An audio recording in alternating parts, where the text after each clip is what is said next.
दोस्तों, आज पेश है छोटा दूल्हा बड़ी बारात। ये कवर चित्र है दोस्तों।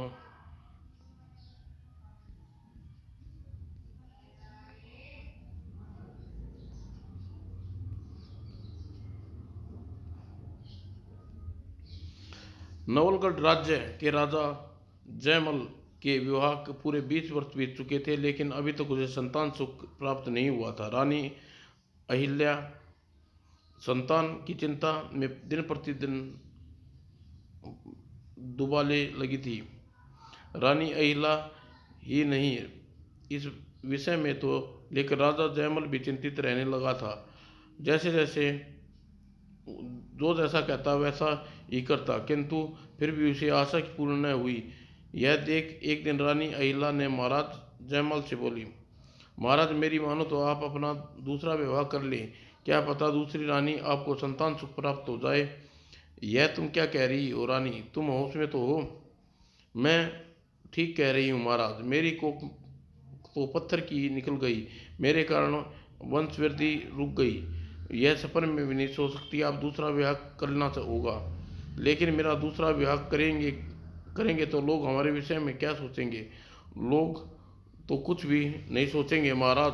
आप तो जानते ही हैं कि समाज में बहुपत्नी रखने का प्रवर्तन है। विशेषकर राजा लोग अनेक रानियां रखते हैं। इस प्रकार न जाने कितनी दलीलें देकर रानी अहिल्या ने जयमल का दूसरा विवाह करने के लिए आखिर मना ही लिया। आखिरकार किशनगढ़ के राजा की राजकुमारी रत्ना के साथ राजा जयमल ने दूसरा विवाह संपन्न।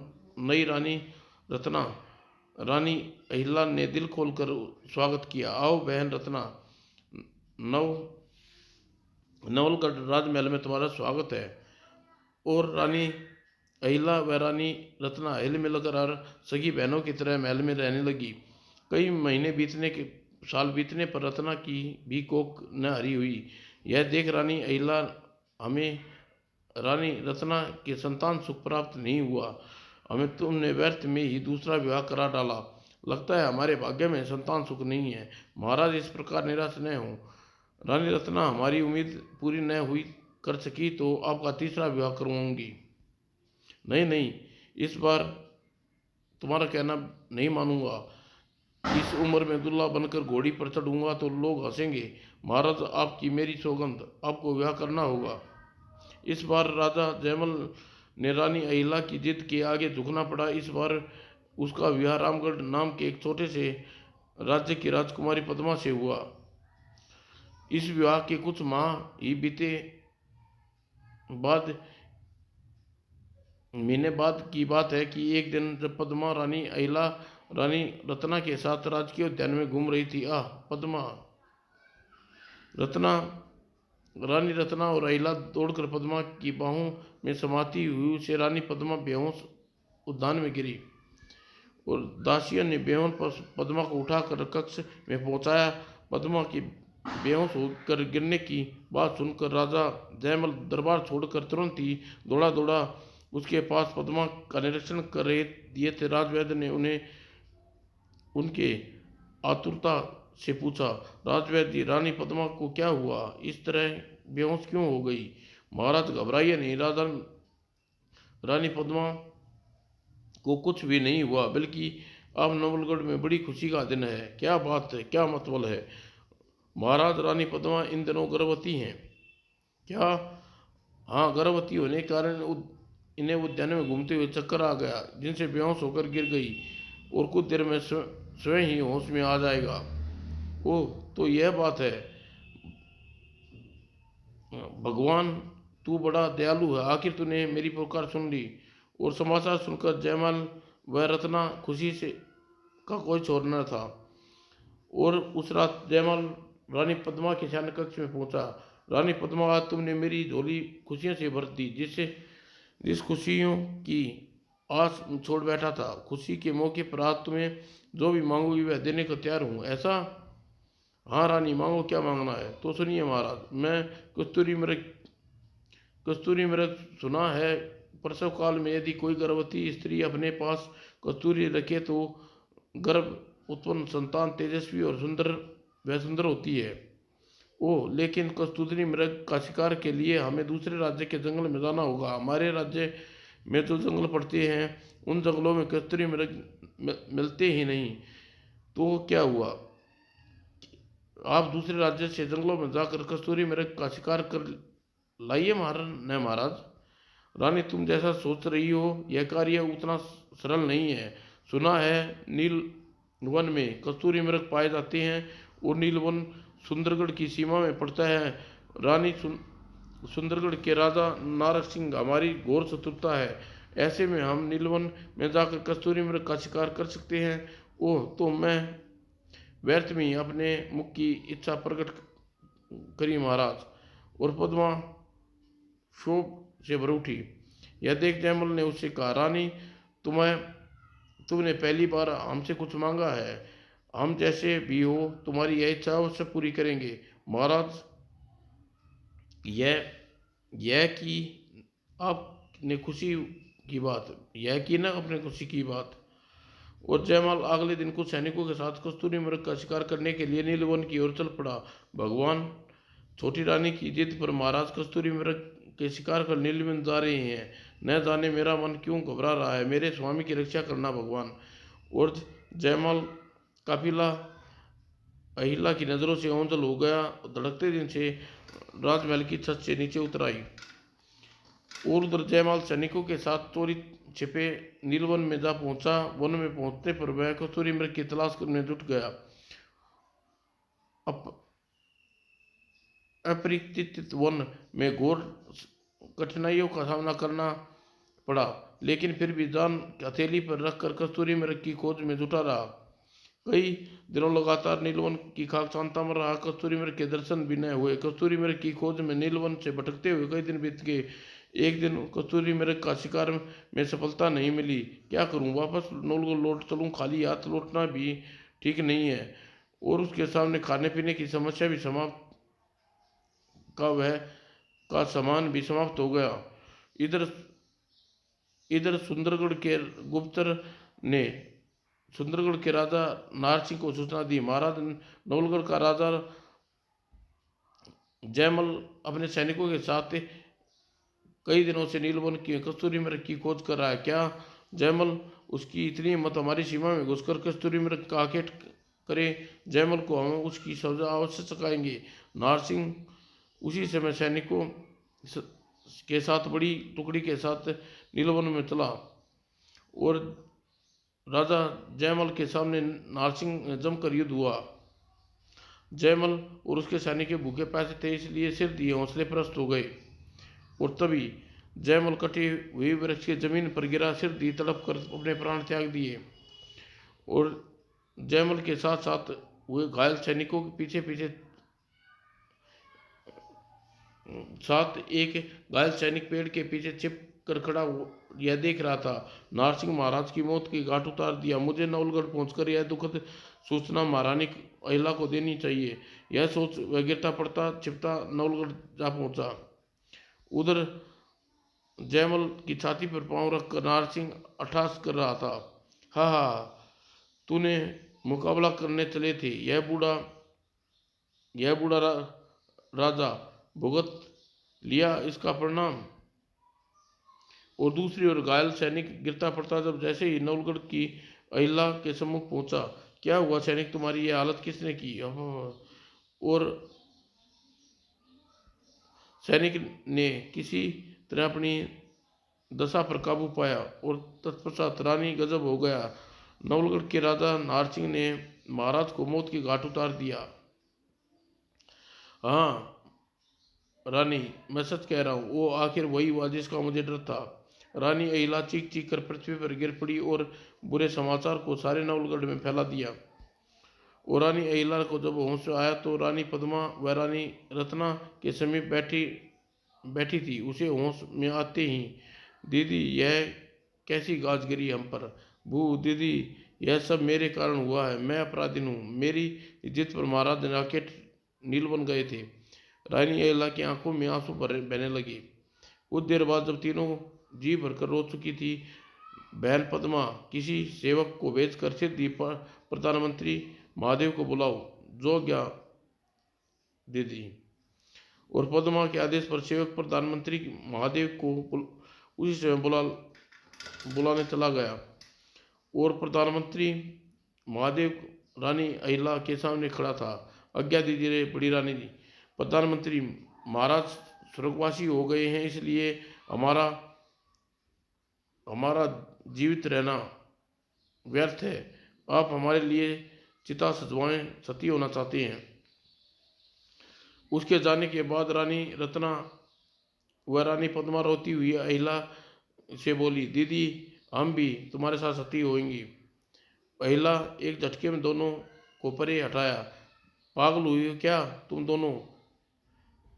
दोनों में से कोई भी सती नहीं होगी। पद्मा, तुम्हारे गर्भ में स्वर्गीय महाराज का अंश चल रहा है और अंश की सलामती के लिए तुम्हें जीवित रहना होगा। और रत्ना, तुम्हें पद्मा की देखभाल करने के लिए जीवित रहना होगा। मेरा हुक्म है दीदी, आप जैसा आप कहेंगे वैसा होगा। और अहिला स्वर्गवासी महाराज जयमल समरण की जलती चिता में बैठा गई। सती रानी की जय, रानी अहिला की जय। और रानी अहिला ने संजीव शरीर सिर दी राख हो गया। और रानी अहिला पद्मा दुखी हृदय से रानी अहिला की चिता के अंतिम प्रणाम किया। और असमान घटी घटना के कारण रानी रत्ना को राज की बागडोर संभालनी पड़ी। प्रधानमंत्री बड़ा ही देशभक्त ईमानदार था, साथ ही बड़ा अनुभवी था। रानी रत्ना को राजकाज चलाने में सहायता देने लगा। इस प्रकार समय बीतता गया। धीरे धीरे रानी पद्मा को प्रसव काल के दिन आ पहुंचा। उन्हें सुंदर पुत्र को जन्म दिया। दीदी, आज महाराज वह बड़ी रानी जीवित होती तो इसे देखकर कितने खुश होते। तुम ठीक कह रही हो पद्मा। ऐसे सुंदर ऐसा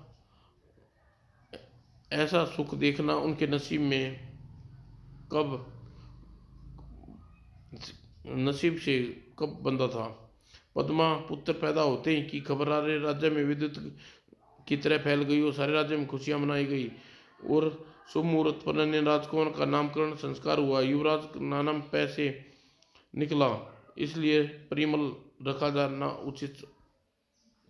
रखा जाए तो उचित रहेगा। राजजोशी राजकुमार का नाम आपने रख दिया। अब ग्रह इत्यादि देखकर राजकुमार का भविष्यवाणी बता दीजिए। राजा जोशी ने तुरंत पंचांग खोला और युवराज के नक्षत्रों का ग्रहण किया। रानी, युवराज बड़ा प्रतापी एवं पराक्रमी होगा। जीवन काल में इनके यश कीर्ति दूर दूर तक फैलेगी। लेकिन क्या राजोशी जी? रानी जी, युवराज के जीवन में एक विचित्र खेल खेलने वाला है। कैसा विचित्र खेल राजोशी जी? यदि रोजगार का वृक्ष 6 वर्ष की आयु में ही न किया गया तो किसी सूरत में जीवित नहीं बचेंगे क्या? जी महारानी, ग्रह के अनुसार 6 वर्ष की युवराज का विवाह युवराज की उम्र की कन्या से नहीं अपितु किसी 18 वर्षीय राजकुमारी के साथ करना होगा, तभी राजकुमार का जीवन की रक्षा होगी। रानी जोशी की भविष्यवाणी सुनकर पद्मा रत्ना को गहरी उलझन में पड़ गई। और रानी पद्मा और रानी रत्ना की जी जान से नन्हे परिमल का पालन पोषण करने लगी। लाख चाहने पर भी दोनों की जोशी द्वारा विचित्र भविष्यवाणी न भूल पाई। और इस तरह लाड प्यार से पलता हुआ युवराज परिमल 6 वर्ष का होने को आ गया। एक दिन रानी रत्ना प्रधानमंत्री महादेव को बुलाकर कहा, प्रधानमंत्री जी, युवराज परिमल 6 माह की 6 वर्ष का होने वाला है और उसके विवाह की चिंता करनी होगी, अन्यथा जोशी के विवरण अनुसार राजकुमार का जीवन पर खतरा मंडरा रहा है। आप फिक्र न कीजिए रानी जी, मैं आज ही युवराज के लिए योग्य वधू की खोज में राज्य से निकल पड़ता हूँ। प्रधानमंत्री जी, हमें केवल आपके इशारा है, आप ही हमें इस उलझन से निकाल सकते हैं। और महारानी महामंत्री प्रधानमंत्री महादेव उसी दिन जलपोत में सवार होकर युवराज परिमल के लिए उचित उद्योग की खोज में निकल पड़े। कई दिन के पश्चात जलपोत वरुण नगर के तट पर लगा। मुझे नगर में जाकर वरुण नगर के राजा वरुण युवराज परिमल के विषय में बात करनी चाहिए। क्या पता राजा वरुण अपनी पुत्री शियालिनी का विवाह राजकुमार परिमल के साथ करने को तैयार हो जाएं और जलपोत पर तट पर छोड़ प्रधानमंत्री महादेव वरुण नगर के राजा वरुणेंद्र के पास पहुंचा, उसे अपना परिचय दिया और तत्पश्चात, राजन, मैं चाहता हूँ हमारे युवराज के साथ आपकी पुत्री राजकुमारी सलानी का विवाह हो जाए। यह तो बड़ी खुशी की बात है। नवलगढ़ के राजघराने के साथ संबंध जोड़कर हमें अपार हर्ष होगा। राजन, पर एक बात मैं पहले स्पष्ट कर देना चाहता हूँ कि हमारे युवराज की आयु केवल 6 वर्ष की है। यह तुम क्या कह रहे हो प्रधानमंत्री? 6 वर्ष की बालक के साथ कैसे अपनी युवा पुत्री का विवाह कर सकते हैं? राजन, यह सच है कि यह मैंने आपको बता दिया। अब मेरी विनती है कि आप इस रिश्ते को स्वीकार कर ले। प्रधानमंत्री जी, लगता है आप उम्र पर पूरी तरह हावी हो गई है। ऐसे सटियाई हुई बातें कर रहे हैं जैसे वृद्ध। इसलिए आपको कुछ नहीं कहूँगा। किसी दूसरा होता तो उसकी खाल खिंचवा लेता। आप फौरन यहाँ से चले जाइए। प्रधानमंत्री बुरी तरह अपमानित होकर जलपोत वापस लौट पड़ा। युवराज परिमल का रिश्ता लेकर जिस जिस राजा के पास गया अपमानित होकर लौटा। इस प्रकार घूमते घूमते 1 माह बीत गया। 1 माह बीत गया। अब मुझे कम से अभी तक काम में सफलता नहीं मिली। बिना किसी मुंह वापस नावलगढ़ लौटूंगा, वह सोच में पड़ा गया। मैं युवराज का रिश्ता लेकर अभी तक जिन जिन राजाओं के पास गया सभी ने मुझे युवराज की सही आयु बताई। इसलिए कोई भी युवराज को अपनी पुत्री का विवाह करने को तैयार नहीं हुआ। सच का दामन छोड़कर मुझे छल से काम लेना होगा। शायद मुझे यही कार्य सफलता मिल जाए। और कई दिन सफर के पश्चात जलपोत कलेश नगर के तट पर पहुंचा। जैसे जैसे भी हो, मैं का काकलेश नगर की राजकुमार परिमल का रिश्ता करके ही वापस जलपोत में लौटूंगा। और आत्मविश्वास से प्रधानमंत्री महादेव जलपोत से उतरकर काकेश नगर में चल दिया और काकेश नगर के राजा महिपाल वर्धन के पास पहुंचकर महिपाल वर्धन तो उसे परिचय दिया। तत्पश्चात, क्षमा करें राजन, आप क्या मैं जान सकता हूँ आपके कोई विवाह योग्य पुत्री है? हाँ, रत्नावली नाम है उसका। क्या उम्र होगी राजन रत्नावली की? यही कोई 18 वर्ष के करीब आयु होगी राजकुमारी रत्नावली की। लेकिन आप यह सब क्यों पूछ रहे हैं प्रधानमंत्री? राजन, हमारे युवराज परिमल के विवाह योग्य हो चले हैं और बहुत सुदर्शन और आकर्षण व्यक्ति है उसका है। मैं चाहता हूँ कि आपकी पुत्री रत्नावली से उसका विवाह संबंध हो जाए, अच्छा रहेगा। हमें इस संबंध में विषय में कोई आपत्ति नहीं है, लेकिन पहले युवराज परिमल को एक नज़र देख ले। राजन, विवाह से पहले युवराज परिमल आपको दिखाने की एक अड़चन है। नवलगढ़ में राजघराने की रस्म के अनुसार दुल्हन को विवाह दूल्हे के साथ नहीं अपितु दूल्हे के तलवार के साथ होता है। विवाह के पहले दूल्हा दुल्हन व दुल्हन के पारिवारिक वाले द्वारा देखना हमारे यहाँ अपशकुन माना जाता है। युवराज परिमल का विवाह पश्चात आप देख सकते हैं आप राजकुमारी रत्नावली को विदा करने नवलगढ़ आएंगे।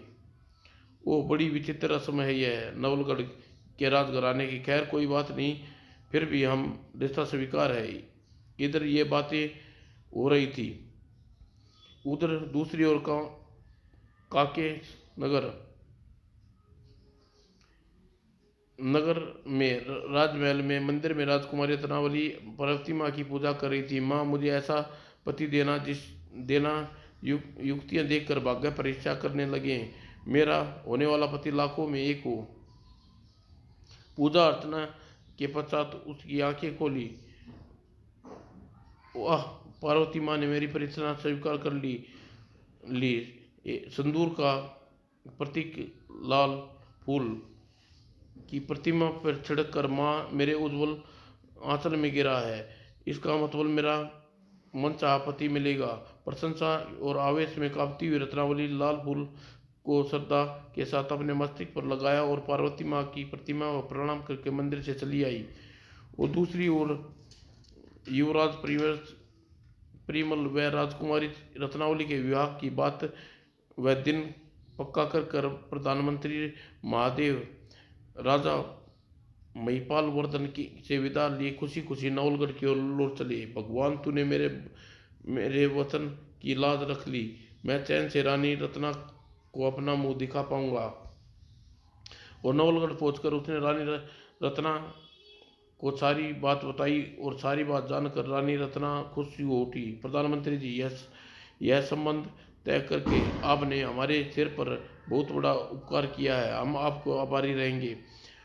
रानी जी, मैंने अपना फर्ज पूरा कर लिया। अब शीघ्र ही विवाह की तैयारी में जुट जाइए। निश्चित तिथि पर धूमधाम के साथ युवराज परिमल की बारात जलपोत में सवार होकर कैलाश नगर की ओर चल दी। और जलपोत में ही उनकी पालकी रखी थी जिसमें राजकुमारी परिमल की चमकती तलवार रखी गई थी। और जलपोत में सवार बारातियों का प्रधानमंत्री महादेव ने एक शक्ति ध्यान रहे काकेश नगर में पहुंचकर कोई भी इस बात को मुंह से बाहर नहीं निकालेगा कि हमारे युवराज परिमल युग न होकर केवल 6 वर्ष के बालक है। यह हिदायत सभी बारातियों को सहमति से अपनी गर्दन हिलाई और जिसे देखकर प्रधानमंत्री ने चैन की सांस ली। बड़े धूमधाम के साथ युवराज परिमल की बारात काकेश नगर की सड़कों पर चली। बारात और आगे पालकी चल रही थी जिसमें युवराज परिमल की तलवार रखी हुई थी और पालकी के साथ प्रधानमंत्री महादेव चल रहे थे। ऐसी बारात न पहले कभी देखी थी न सुनी थी, जिसमें घोड़ी पर चढ़े दुल्हन के स्थान पर उसकी तलवार पालकी में चले और तलवार के साथ दुल्हन का ही ब्याह हो। सचमुच नवलगढ़ के राज परिवार की बड़ी विचित्र रस्म है। न जाने युवराज परिमल कैसा होगा। और महिपाल वर्धन बारातियों का खूब स्वागत किया और राजकुमारी रत्नावली का विवाह युवराज परिमल की तलवार के साथ हुआ। राजकुमारी रत्नावली का विवाह बारात नवलगढ़ के राज वापस लौट आई। और राजकुमारी रत्नावली का रूप देखकर रत्ना और रानी पद्मा निहाल उठी। हमारी बहू चांद का टुकड़ा है। रत्नावली को किसी दुश्मन की नजर न लगे। और राजकुल की रीति रिवाजों को लुभाने हुए राजकुमारी रत्नावली मन ही मन सोच रही थी, अभी तक युवराज परिमल के दर्शन नहीं हुए, न जाने वे देखने में कैसे होंगे। तभी रानी रत्ना ने एक बालक पर नजर पड़ी और खाली पिटारे पर बैठा था। यह कौन बालक है ऐसे इस पटरे पर? यह तो कुलदेवता की पूजा करने के लिए युवराज परिमल को बैठना था। रत्नावली सोच में पड़ गई। सोच में पड़ा देख रानी रत्ना ने उससे कहा, बहू किस सोच में पड़ी है? पति के साथ कुलदेवता की पूजा करना है। यह सुनकर रत्नावली चौंक कर उसकी ओर देखा। युवराज परिमल अभी कहाँ आए हैं माँ? उन्हें पटरे पर बालक बैठा हुआ है वे आवे तो मैं कुलदेवता की पूजा करूं। बहू, यह बालक ही तो तेरा पति है युवराज परिमल। यह आप क्या कह रही हैं माँ? यह बालक युवराज परिमल है। बहू मजाक नहीं कर रही, यह तेरा सुहाग है। रत्नावली को लगा ब्रह्मांड घूम गया। और रत्नावली, तेरे साथ जबरदस्त धोखा हुआ है। तलवार के साथ विवाह तुझे एक बालक के पल्ले बांध दिया। रत्नावली को गस खाकर गिर गई और बेहोश होकर एक और गिर पड़ी। न जाने कब तक बेहोश रही। जब होश आया तो वह स्वयं को एक सौर्य कक्ष में लेटा पाया और मन में माँ पार्वती को पुकारा, हे माँ पार्वती, तूने मेरे साथ यह कैसा अनर्थ किया? एक बालक के साथ मुझे बांध दिया। तूने मुझे कैसा बेमेल पति दिया? मैंने तुझसे ऐसे पति मांगा था जो सब गुण संपन्न हो। अगले ही पल कक्ष में प्रकाश भरा उठा और प्रकाश में देवी पार्वती प्रकट हुई। बेटी रत्नावली, इस प्रकार दुखी न हो। युवराज परिमल इस वक्त बेशक 6 वर्षीय बालक है, पर यह सिद्धि वह सुदर्शन युवक बन जाएगा। तब तक तुझे धीरज रखना होगा और धैर्य रखना होगा, फल हमेशा मीठा होता है। यह कहकर देवी पार्वती दृश्य हो गई। देवी पार्वती का आदेश मानकर रत्नावली शयन कक्ष से उतरी और कक्ष से बाहर खड़ी दासी के साथ रत्ना के पास पहुंची। बहू तुम? हाँ माँ, मैं। माँ, कुल देवता के कक्ष में चलिए, मैं अपने पति युवराज से परिमल के साथ कुल देवता की पूजा करना चाहती हूँ। तब बड़े प्रसन्न मन से रत्नावली बालक परिमल के साथ कुल देवता की पूजा की और रत्नावली के कोई भाई तो था नहीं, सो उसके विवाह के मायके लिवा आने के रस्म निभाने के लिए एक दिन राजा स्वयं महिपाल वर्धन नवलगढ़ पधारे। समधी जी, नवलगढ़ में आपका स्वागत है। महिपाल वर्धन खूब संस्कार किया। तत्पश्चात उसे रानी रत्ना से कहा, समधिन, मैं दामाद परिमल को देखने का मन बहुत इच्छा है। विवाह संपन्न हो चुका है, अब दामाद जी परिमल को दिखा दीजिए। समधी जी, बहू रत्नावली युवराज परिमल के साथ यहाँ आती ही होगी, आप अपने दामाद को जी भर कर देखना। तब रत्नावली परिमल के साथ कक्ष में प्रवेश की। अरे यह परिमल उंगली पकड़े कौन बालक चला आ रहा है? पास आकर रत्नावली अपने पिता के चरण स्पर्श किए तथा उसे आशीर्वाद तथा परिमल से कहा, ये तुम हमारे ससुर हैं, स्वामी हैं, चरण स्पर्श करो। रत्नावली का कथन सुनकर परिमल वर्धन के पैर छूने नीचे झुका, लेकिन राजा महिपाल वर्धन को इस प्रकार झुककर पीछे हो गया जैसे पांव किसी सर्प ने पकड़ लिया हो। क्या कहा रत्नावली, यह बालक तुम्हारा पति है? जी हाँ महाराज, यही मेरे पति युवराज परिमल है। समधिन जी, यह क्या गोरख धंधा है? क्या सचमुच बालक युवराज परिमल है? हाँ समधी जी, यह युवराज परिमल है। ओह, अपना सिर थाम के बैठ गया। ओ धोखा, हमारे साथ जबरदस्त धोखा हुआ। सहसा उठे आवाज में बरू खड़खड़ा हुआ। वह बुढ़ा प्रधानमंत्री महोदय कहाँ है? बुलाओ उसे, उसने हमारे साथ छल किया है। नवलगढ़ को झूठे मूठे समारोह रिवाज और दुहाई देकर उसने मेरी बेटी के पल्ले बालक बांधा, मैं उसे जीवित नहीं छोड़ूंगा, कहने से क्रोध से कांपने लगा। तब आगे बढ़कर रत्नावली ने उनसे समझाया, पिताजी महाराज, जब इस प्रकार आवेश व क्रोध में न आइए। मेरे साथ जो कुछ हुआ उसका मुझे मलाल नहीं, पर इसमें प्रधानमंत्री महोदय की कोई गलती नहीं है। युवराज परिमल का जीवन बचाने के लिए उन्होंने आपसे ऐसा छल किया। रत्नावली ने विस्तार से महिपाल वर्धन को एक ज्योतिषी द्वारा भविष्यवाणी के बारे में बताया, जो ज्योतिषी ने युवराज परिमल के बारे में की थी। रत्नावली की बात सुनकर महिपाल वर्धन ठंडी सांस भरकर रह गए। कुछ भी हो बेटी, तेरे साथ अच्छा नहीं हुआ। तू इस बालक को पति के साथ कैसे गुजारेगी? आप चिंता इसकी चिंता आप न कीजिए पिताजी महाराज। अच्छा ठीक है, तेरी खुशी में मेरी खुशी है। तुझे लेने आए थे, अब तू मेरे साथ चलने को तैयारी कर। नहीं पिताजी, मैं आपके साथ नहीं जाऊंगी। अब मेरे नवलगढ़ में मेरा शेष जीवन गुजरेगा। रत्नावली ने, मैं जानता हूँ कि तू वो जिद्दी है, एक बार जो जिद कर लेती है उसे फिर करके ही रहती है। ठीक है, जैसी तेरी मर्जी। रत्नावली व परिमल ने बुझे मन से आशीर्वाद दे महिपाल वर्धन दिन वहां से अपने राज्य लौट आया। रत्नावली माँ पार्वती की सच्ची उपासिका थी, तो उसने जब भी युवराज परिमल के साथ राज्य के सीमा पार पार्वती मंदिर में पूजा अर्चना करने जाती थी। एक दिन वह पार्वती माँ की पूजा अर्चना करने परिमल के साथ मंदिर के बाहर निकल रही थी। ओह, यह बालक के साथ वह अनुपम सुंदरी कौन है? ऐसा रूप सौंदर्य तो केवल अप्सराओं के पास होता है। रत्नावली जब परिमल के साथ बैठे कर वहां से चली गई तो स्त्री मंदिर के पुजारी के पास पहुंची। पुजारी, अभी अभी जो युवती मंदिर में पूजा करके गई थी वह कौन है? अरे तुम नहीं जानती उसे? वह नवलगढ़ युवराज परिमल की रत्नावली थी। रत्नावली के साथ बालक था पुजारी जी, वही युवराज परिमल थे। क्या कहा पुजारी जी? वह बालक रत्नावली का पति?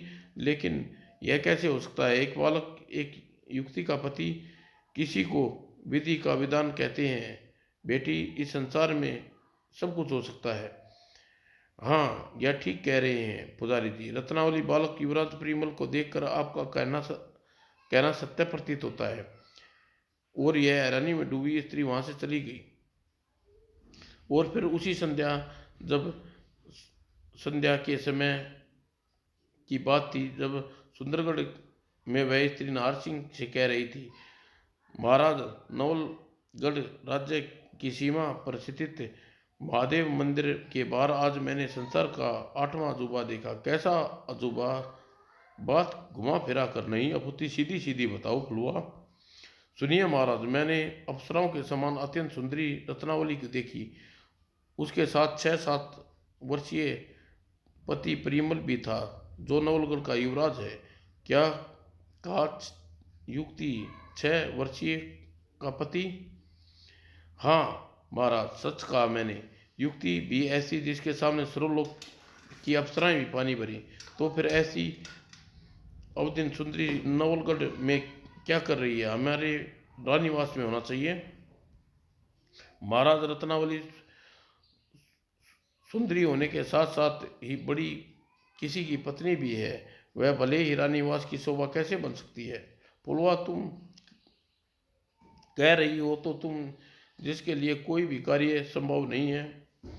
महाराज, यह मैं आप ठीक कह रही हूँ। मेरे लिए कोई कार्य असंभव नहीं है। मैं चाहूँ तो पानी में आग लगा सकती हूँ। लेकिन हम तुम्हारी लेकिन का मतलब समझ गए फुलवा। तुम्हें इस कार्य के बदले मुंह मांगा पुरस्कार दिया जाएगा। फिर समझिए महाराज, रत्नावली जल्दी ही आपकी रानीवास में आ जाएगी। लेकिन मुझे 1 माह का समय चाहिए। ठीक है फुलवा, तुम्हें 6 माह का समय देते हैं। लेकिन तुम हमारे 8वें लेकिन हर 8वें दिन नीलम वन में हमसे भेंट करने और हमें अपने कार्य की प्रगति की सूचना देनी होगी। तब फुलवा के कहने पर नार सिंह ने उसके राज कई वस्त्र आभूषण का प्रबंध करा दिए, जिसे पहनकर अधेल वस्त्री स्वांग भर रथ पर बैठ टस के नावलगढ़ की ओर चल दिए। रत्नावली के रूप का वर्णन करने के फुलवा रत्नावली के प्रति हमारे मन में अनुभूति प्यास जगा दी। अब न जाने फुलवा रत्नावली को सुंदरगढ़ लाने में सफल हो पाएगी। और सुंदरगढ़ से चला फुलवा का रथ नवलगढ़ के राजमहल के बाहर जाकर रुका। रथ में उतरकर पहरेदार से बोली, जाओ महल में जाकर सूचना दो, युवराज परिमल की पत्नी रत्नावली की बुआ फुलवा महल में के बाहर खड़ी है।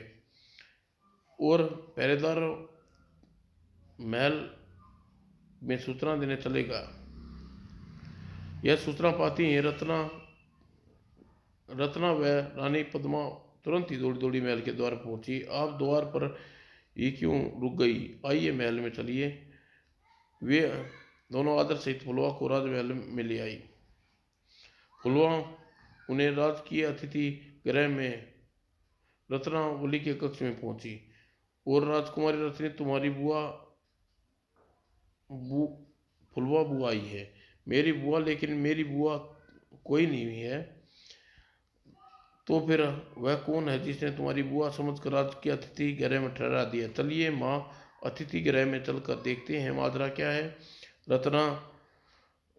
रत्नावली रत्ना के साथ अतिथि गृह में चल दी और परिमल उसके साथ था। जैसे ही फुलवा कक्ष में पहुंची, दौड़कर रत्ना के लिपटने के पश्चात, मेरी बच्ची रत्ना तो ठीक है, मैंने आपको पहचाना नहीं। तेरा दोस्त नहीं है, तू मुझे पहचानेगी? तुझे मुझे कैसे पहचानेगी बेटी? आज से कितने वर्षों बाद फूल सी भतीजी को देख रही तू 4 साल की थी जब मैं राजमहल छोड़कर चली गई थी। कहाँ चली गई थी आप? बेटी, एक ये लंबी कहानी है जिसकी जिज्ञासा शांत करने के लिए मैं कहानी संक्षेप में सुनाती हूँ। वर्षों पहले मैं युवा थी और तब मैं अपनी मर्जी से सुंदरगढ़ राजा नारसिंह से विवाह कर लिया। और जबकि तुम्हारे पिता और मेरे भाई महिपाल वर्धन मेरा विवाह जयवंत राजा जस जससेन से के साथ करना चाहते थे। नारसिंह और मेरे गुप्त विवाह के बारे में जानकर तुम्हारे पिता ने बुरी तरह रुष्ट हो गए, जिसके परिणाम स्वरूप उन्होंने मुझे उसी समय ककल काकेश नगर छोड़ कर चले जाने को कहा। उसका यह आदेश सुनकर मैं राजा नारसिंह के साथ उसकी रानी बनकर सुंदरगढ़ चली गई। ओह, फिर आपका और पिताजी का बरसों बाद मिलन कैसे हुआ? उन्होंने मिलने के पश्चात आपको यह पता चला कि मेरा विवाह नवलगढ़ के राजघराने में हुआ है। तुमने ठीक कहा बेटी। अभी कुछ दिन पहले ही राजा नारसिंह के भ्रमण करते नील वन में गए थे। वहीं वहीं वन में अचानक तुम्हारे पिता से मुलाकात हो गई। लंबी जुदाई के पश्चात हम दोनों भाई बहन मिले तो सारे गिले शिकवे दूर हो गए। तब वो तुम्हारे विषय में विस्तार से बताया। वो तो यह बात है, मैं आपको पहचान न सकी। फुलवा द्वारा बनाई गई झूठी मनगढ़ंत कहानी सुनकर रत्नावली को विश्वास हो गया फुलवा वास्तव में उसकी बुआ है। वो रत्ना पद्मा के चेहरे पर फुलवा की कहानी सुनकर आवेश उभरा आया। रत्ना हिचक कर उसे बोली, तो तुम हमारे रानी दुश्मन नारसिंह की पत्नी हो? यह तुम क्या कह रही हो रत्ना? राजा नारसिंह ने ही तुम्हें इस विषय में कुछ भी नहीं बताया?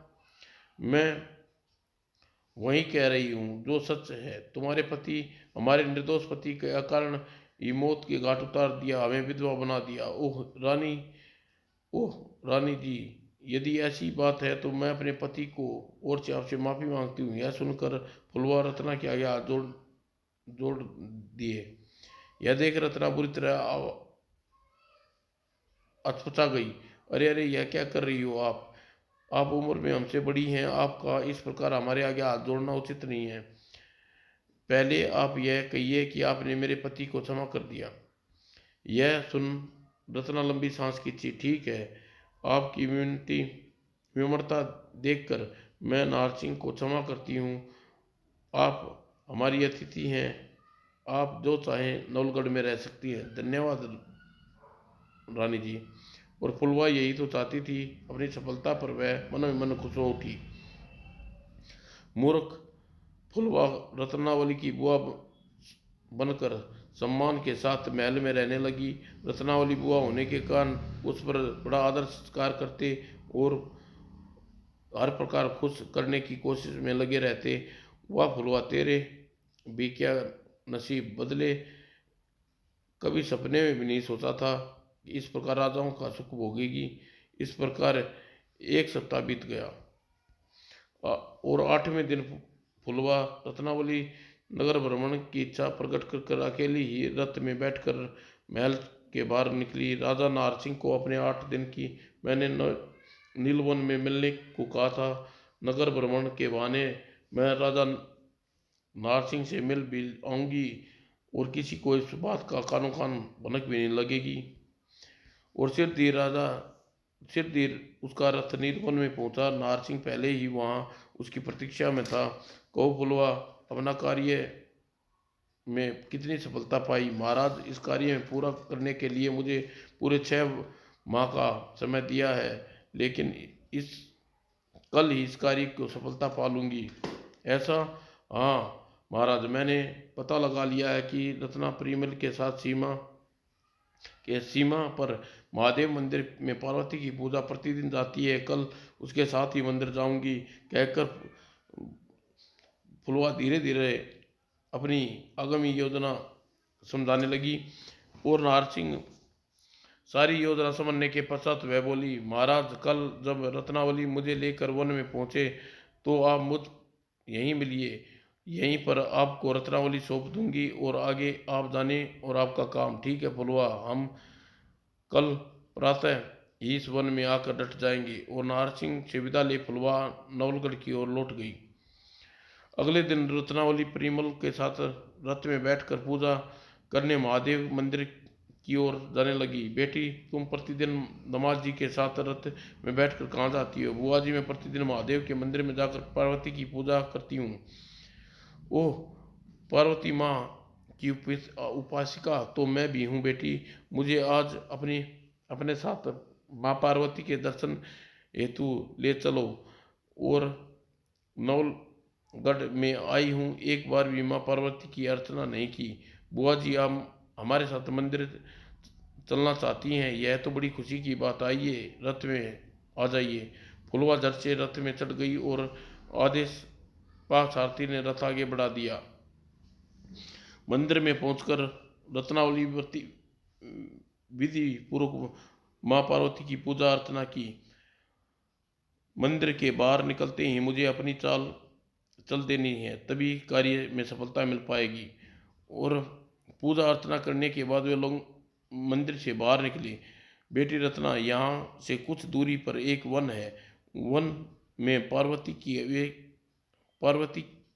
माँ पार्वती की एक विशाल पत्थर की प्रतिमा है। उस प्रतिमा का दर्शन से दूर दूर से स्त्री आती हैं। अच्छा, तो आप उस प्रतिमा के दर्शन करवा लाओ बुआ जी। तुम्हें तुम्हें दर्शन करवा लाऊं बेटी। इस कार्य में एक अड़चन है। कैसी अड़चन बुआ जी? उस वन में केवल स्त्री ही प्रवेश कर सकती हैं, पुरुषों का वन में प्रवेश वर्जित है। जबकि हमारे साथ रथ का सारथी युवराज परिमल भी हैं। इनके साथ तुम्हें वन में ले जाना असमर्थ है बेटी। ओह, तो यह बात है। रत्नावली सोच में पड़ गई।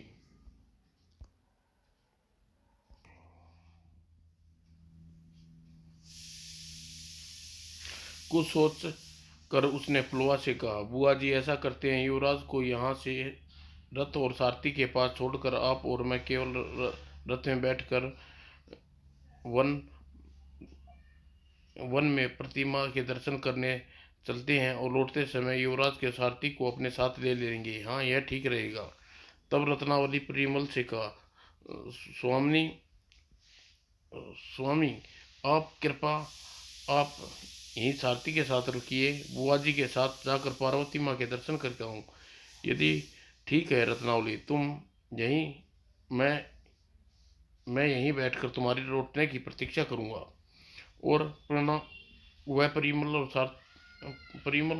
को सारथी के साथ छोड़कर रत्नावली के साथ बैठकर फुलवा के साथ वहां से चल दी। फुलवा ने रथ को सीधा वन में ले जाकर रोका। बुआ जी, आप ने नावलगढ़ से काफी दूर ले आई। यदि मुझे मालूम होता इतनी देर में आना तो मैं यहाँ ना आती। बेटी, अब तो आ ही गए, तो पार्वती माँ के दर्शन कर लो। और दोनों अभी रथ से नीचे उतरे ही थी कि तभी आसपास पेड़ों की छिपे नारसिंह और उसके सैनिक बाहर निकल आए। उन्हें फुलवा और रत्नावती को घेर लिया। कौन हो तुम? रत्नावली, तुम तुम अपने नहीं अपती अपनी बुआ पुष्पा बुली से पूछो, यदि तुमको हमारा परिचय देगी। तब रत्नावली फुलवा से पूछा, बुआ जी, क्या तुम इन्हें जानती हो? हाँ, क्यों नहीं, ये सुंदरगढ़ के राजा नारसिंह है। ओह, तो यही है आपके पति नारसिंह। क्या बक रही हो रत्ना? यह हमारी पत्नी नहीं अपनी हमारी मुंह लगी दासी फुलवा है। क्या? हाँ, यही सच है रत्नावली। तुम्हें राजा नारसिंह तक पहुंचने के लिए मैं तुम्हारी नकली बुआ बनी थी। ओह, तो तो तुम छल से यहाँ लाई हो, लेकिन क्यों? इसका जवाब तुम्हें फुलवा नहीं मैं दूंगा रत्नावली। मैं तुम्हें अपनी रानी बनाना चाहता हूँ, इसलिए मैंने छल से फुलवा द्वारा तुम्हें यहाँ बुलवाया है। नारसिंह की आयु में तुम मेरे पिता के समान हो और तुम उस मुझ पर कुदृष्टि डालते हो। तुम्हें तनिक लज्जा नहीं आती? बकवास बंद कर रत्नावली। हम मन में ठान लेते हैं, उसे कर लेते हैं, करके रहते हैं। अब तुझे हमारी बनकर रहोगी। नहीं, यह पाप है, अधर्म है। किसी कि पत्नी मुझ पर बुरी दृष्टि न डालो नारसिंह। हा हा हा, तुम ऐसे नहीं मानोगी रत्नावली, तुम्हें अपने आगोश में लेना पड़ेगा। और नारसिंह ने जैसे ही आगे बढ़कर रत्नावली को स्पर्श किया, बहस या अधिकता के कारण होश खो बैठी। ओह अरे! रत्नावली धड़ाम से पृथ्वी पर गिरकर बेहोश हो गई। यह देख नारसिंह फुलवा से कहा, फुलवा तुम बेहोश रत्नावली को लेकर रथ में बैठो, सुंदरगढ़ तक पहुंचकर राजवैद्य रत्नावली का उपचार करवाना होगा। जो क्या महाराज। और बे, बेहोश रत्नावली के साथ काफिला सुंदरगढ़ की ओर चल दिया। सुंदरगढ़ की देवी रत्नावली सुंदरता की देवी रत्नावली है मेरे कब्जे में, जैसे ही यह होश आएगी इसी के साथ ब्याह रच लूंगा। और उधर सुबह से शाम हो गई। रत्नावली परिमल को साथ मंदिर से वापस न लौटी देख रानी रत्ना पद्मा चिंता हुई। सारा दिन बीत गया, न जाने आज बहू रत्नावली और परिमल मंदिर से लौटकर क्यों नहीं आई। मेरा जी घबरा रहा है दीदी, पता नहीं वे दोनों अब तक क्यों नहीं लौटे। ठीक है बताओ, मैं स्वयं मंदिर जाकर देखती हूँ तो आखिर क्या माजरा है। यही ठीक रहेगा दीदी, ठीक रहेगा दीदी। और रत्ना उसी समय रथ में बैठ महादेव के मंदिर की ओर चल दी। और उसने सारथी परिमल को मंदिर के सीढ़ियों पर बैठे पाया। सारथी तुम यहाँ की क्यों बैठे हो, बहू रत्नावली कहाँ है। रानी माँ वे तो अपनी बुआ के जी के साथ ही सुबह चली गई थी, कहकर गई थी कुछ देर में वापस लौट आएंगी, लेकिन अभी तक वापस न आई। उन्हीं की परीक्षा में युवराज और मैं यहाँ हूँ। रत्नावली अपनी बुआ के साथ गई है, लेकिन कहाँ, इस विषय में तो आप मैं कुछ नहीं जानता रानी माँ। तब परिमल को साथ ले जाकर नवलगढ़ वापस लौट आई। उधर सुंदरगढ़ में धल्ला कर नाहर सिंह वैद्य से कह रहा था, वैद्य जी आखिर आपको उपचार में रत्नावली बेहोशी क्यों नहीं टूट रही। महाराज मैं एक बार देख यह बात हैरान हूँ कि उपचार करने के पश्चात भी न जाने इसकी बेहोशी क्यों नहीं टूट रही। ओह वैद्य जी कुछ करो, जल्दी रत्नावली को होश आए। असमझ में डूबा राजवैद्य पुनः रत्नावली के उपचार में जुट गया। इधर रानी रत्ना पद्मा के चारों ओर रत्नावली की खोज करवाई। उन्हें रत्नावली का कुछ पता नहीं लगा। हार कर उन्होंने काकेश नगर के महिपाल वर्धन को बुलाकर सारी वस्तुस्थिति उसे बताई। और सारी बात जानकर महाराज महिपाल वर्धन हैरान पड़ गए। आखिर कौन है स्त्री हमारी नकली बहन बनकर आई और किसकी किसकी शरारत हो सकती है। वह स्वयं को सुंदरगढ़ के राजा नारसिंह की पत्नी बता रही थी। जब वह स्त्री ने यहाँ सारा झूठ ही बोला है तो उसे निश्चय ही वह झूठ यह भी झूठ बोला हुआ कि राजा नारसिंह की पत्नी है। राजकुल राजकुल में संबंध रखने वाली कोई स्त्री अपहरण जैसी कुनिष्ठ कार्य नहीं कर सकती, तो फिर कौन थी। यही तो समझ में नहीं आ रहा। किस आखिर वह किस उद्देश्य से रत्नावली का अपहरण करके ले गई है। राजकुल की वधू किसी प्रकार अपहरण करके ले जाए, यह सरासर हमारे कुल का अपमान है। हमारे लिए तो यह डूब मरने की बात है। समदिन जी हमारी बेटी, हम भी तो बेटी के बाप है। तीनों गहन दुविधा में डूबे थे। उधर कैलाश पर्वत पर महाराज शिव पार्वती से कह रहे थे, पार्वती तुम पार्वती पृथ्वी पर तुम्हारी भक्तिन रत्नावली इस समय घोर संकट में आया हुआ है। क्या ऐसे समय में भी तुम अपनी भक्तिन पर कोई सहायता नहीं करोगी। क्या आप क्या समझते हैं नाथ, मुझे रत्नावली की कोई चिंता नहीं। नाथ मैंने तो अब तक चेतना अवस्था में डाल अचेतना अवस्था में डाला हुआ है। अच्छा लेकिन क्यों, जरा सुनूं तो। नाथ रत्नावली को होश में आने पर पापी नार सिंह जबरदस्ती उसके साथ विवाह कर लेगा, इसलिए रत्नावली होश में आएगी न नारसिंह उसे अयोध्या में सफल हो पाएगा। ओ लेकिन यदि ऐसा तो क्या तुम हमेशा रत्नावली को अचेत रखोगे न रहने दोगी? जब तक नारसिंह का अंत नहीं होगा तब तक रत्नावली अचेत रखना होगा। और तुम नारसिंह का अंत का कोई उपाय क्यों नहीं करती? क्या पार्वती जितना जल्दी हो सके अपनी भक्तिन को इस घोर संकट से बाहर निकालो। जैस जैसी आपकी अज्ञानात, लेकिन इस कार्य करने के लिए आज मुझे आपके गणों की आवश्यकता पड़ेगी। ठीक है, मेरे गणों से जैसा कार्य कर ले सकती हो पार्वती। और शिव आराधन पर तुरंत ही उसके गण प्रकट हो गए। तुम गणों की मुखिया शिव तो तब गणों के मुखिया शिवलिंग को देवी पार्वती ने आदेश दिया, शिवलिंग तुम शरीर बुद्धि हरण फाल लाल फल लेकर बाकी गणों के साथ पक्षी रूप में नावलगढ़ के युवराज परिमल के पास जाकर उसके शरीर में वृद्धि लाल फल खिलाना होगा। तत्पश्चात नारसिंह के विरुद्ध युद्ध करने के लिए तुम्हें परिमल का साथ देना होगा। जो आज्ञा माँ। और गणों की टोली शिवलिंग के नेतृत्व में पक्षी बन पृथ्वी की ओर उड़ चली। सबके आगे शिवलिंग का शरीर वृद्धि करण फल चोंच में दबाए उड़ रहा था।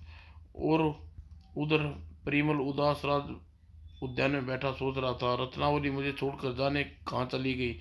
वह मुझे कितनी अच्छी कहानियां सुनाती थी, कितना अच्छा स्नेह करती थी, न जाने किस समय कहाँ होगी। और यही वह क्षण था जब पक्षी बने गणों की टोली उद्यान में ऊपर से शिवलिंग की चोंच में लाल फल दबाए परिमल की ओर बढ़ रही थी। अरे, इतने सारे पक्षियों की टोली, ये पक्षी पृथ्वी के नहीं दिखाई देते, कौन से लोग से आए हैं? और परिमल यह सोच ही रहा था कि तभी शिवलिंग ने पृथ्वी पर अपनी चोंच में दबा लाल फल पृथ्वी पर रख दिया। तत्पश्चात युवराज परिमल, ये तुम ठीक सोच रहे हो, हम इस लोक के पक्षी नहीं हैं। अरे, तुम तो मानव की तरह बोल सकते हो। बताओ पक्षी, तुम कौन और कहाँ से आए हो? युवराज, मैं तुम्हें अपने विषय में विस्तार से बताऊंगा। पहले तुम लाल फल को हमारी तुच्छ भेंट समझकर खा लो। उत्सुकता वर्ष में डूबे परिमल ने पृथ्वी से पड़ा लाल फल उठाकर खाने लगा। अगले ही पल ओह, मेरा शरीर अचानक बढ़ने लगा। और लाल फल खाने के परिमल पलक झपकते ही बालक से युवा अवस्था में शरीर बढ़ने के साथ साथ बुद्धि विकास होने लगा। ओह, यह मैं हूँ युवराज परिमल। जब तुमने अपने और अपने साथियों के विषय में बताता हूँ। उसके अगले ही पल शिवलिंग अपने वास्तविक रूप में परिमल के सामने खड़ा था। युवराज परिमल, भगवान शिव के गण शिवलिंग हूँ और मेरे सातन्य पक्षी न होकर शिव के गण हैं, लेकिन तुम लोग पृथ्वी पक्षी के रूप में मेरे पास क्यों आए हो? युवराज, यह तो तुम्हें पता ही होगा, राजकुमारी रत्नावली के साथ तुमसे विवाह हुआ है। हाँ, हमें अच्छी तरह याद है मुझे। लेकिन कुछ दिन पहले रत्नावली अचानक मुझे छोड़कर जाने कहाँ चली गई? युवराज, वह गई नहीं, उसे जबरदस्ती ले जाया गया है। वह सुंदरगढ़ के राजा नारसिंह ने किया धरा है। रत्नावली इस समय उसी के कब्जे में है। क्या? हाँ युवराज, तुम्हारी पत्नी के अपहरण के अलावा नारसिंह ने तुम्हारे पिता जयमल का भी अकारण वध किया। वह तुम्हारा दोषी है। क्या तुम उसका दंड नहीं दोगे युवराज?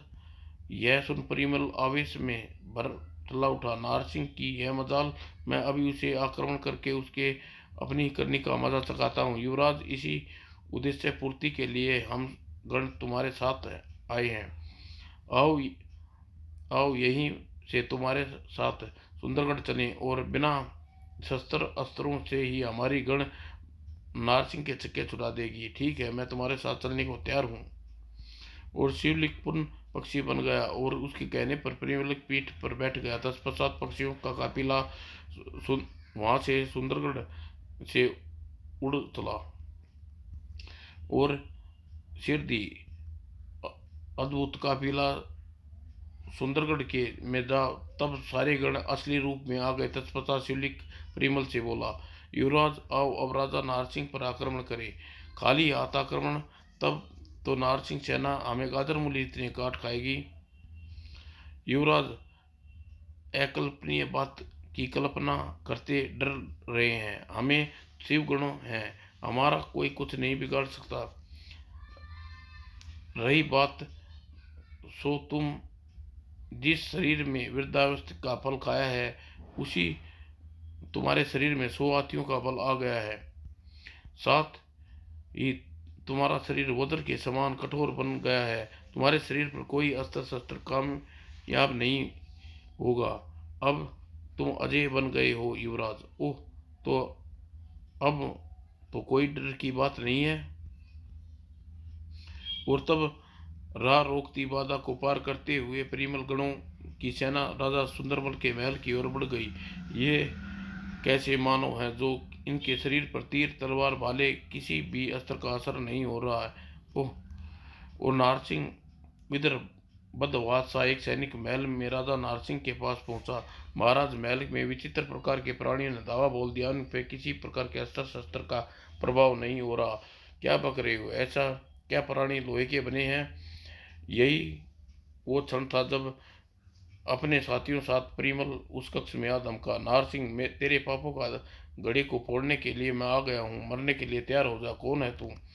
नारसिंह, मैं हूँ राजा जयमल का बेटा हूँ, जिसने तुझे बेवजह मार दिया, और रत्नावली का पति, जिसने तूने कामाधन होकर कैद कर रखा है।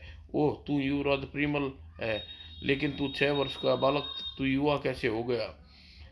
मैं तुझसे बदला लेने से बालक से युवा हो गया हूँ। नारसिंह, मेरे परिवार पर तूने बहुत जुल्म ढाए हैं। परिमल आवेश में आगे बढ़ा और उसने खिलौने की तरह नारसिंह को अपने हाथों में उठा लिया और परिमल नारसिंह को हवा में अनगिनत चकनी खिलाई। अरे परिमल, यह क्या कर रहा है? मुझे नीचे उतारो। अभी उतारता हूँ, दुष्ट ने। और अगले ही पल नारसिंह के प्राण पखेरु उड़ गए। तभी देवी पार्वती वहां प्रकट हुई। युवराज परिमल, तुम्हें तुम्हारी पत्नी रत्नावली के परम भगत ने उसे संकट में पड़े देख मुझे रहा नहीं गया। मैंने गणों को तुम्हारी सहायता वर्ष तुम्हारे पास भेजा, लेकिन माँ रत्नावली आखिर कहाँ है? वह महल के किसी कक्ष में अचेत पड़ी है। जाओ, जाकर उसके कानों में धीरे से उसका नाम पुकारो। ऐसा करते ही वह तुरंत ही होश में आ जाएगी। यह कह पार्वती गणों के साथ अदृश्य हो गई और उधर परिमल सोचता हुआ उस कक्ष में पहुंचा जिसमें रत्नावली अचेत पड़ी थी। ओह, यह रही रत्नावली। मैं मां पार्वती की कहे अनुसार इसे होश में लाने का प्रयास करता हूँ। और परिमल झुककर कान में, रत्नावली, रत्नावली। और रत्नावली तत्काल ही आंखें खोल दी। कौन है आप? ओह रत्नावली, तुम मुझे नहीं पहचाने? तुम्हारा पति परिमल हो, तुम युवराज परिमल हो। तुम तो बालक से युवा कैसे हो गए? यह माँ पार्वती के प्रताप फल रत्नावली, तुम्हारे भक्ति में मेरा भला कर दिया रत्नावली। और परिमल ने सारी बातें विस्तार पूर्वक रत्नावली को बताई। सारी बात सुनकर रत्नावली चैन की सांस ली। चलो, पापी नारसिंह का अंत हो गया। उसकी मृत्यु का समाचार सुनकर मुझे बहुत प्रशंसा हुई।